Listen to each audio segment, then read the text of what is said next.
Recently, a director of a food bank in New Brunswick talked about how food banks, although people used to call them Band-Aid solutions, have now actually become tourniquets. They're stopping the bleeding in communities and regions in which it's just food insecurity seems to have become a real problem. The first food bank was started in 1981 in Edmonton, and it was just run by a group of volunteers during a recess and trying to make a difference. But then they've grown, and it became pretty apparent in the 1990s that governments weren't too much interested in solving the problems of food insecurity. Food banks really organize. They have a national association, they have a provincial associations, they also have regional associations.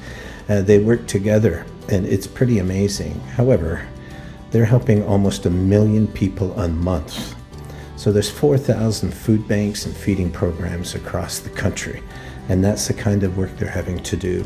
And they're not just this temporary thing. They're running urban agriculture programs, they're establishing greenhouses, food nutrition programs in schools and in communities.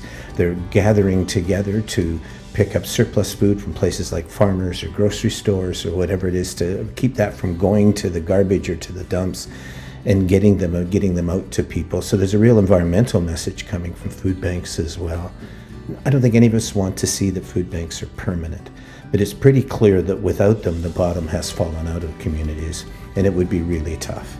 It's time we learned from food banks. It's time we looked at them and realized that, they've learned some real lessons here about the environment, about working with citizens, associations, organizations, businesses.